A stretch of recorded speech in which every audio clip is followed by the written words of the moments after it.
మహాత్మా గాంధీ జాతీయ గ్రామీణ ఉపాధి హామీ పథకం స్థానంలో కేంద్రం నూతనంగా తెచ్చిన జీ రామ్జీ పథకంపై కాంగ్రెస్ తప్పుడు ప్రచారం చేస్తోందని ఎంపీ డీకే అరుణ మండిపడ్డారు.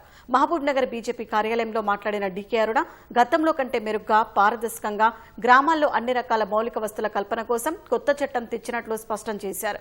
కొత్త పథకంలో పని దినాలను పెంచడంతో పాటు వ్యవసాయ పనులు జరిగే 60 రోజులు పని ఉండకుండా నిబంధనలు ఉన్నాయన్నారు.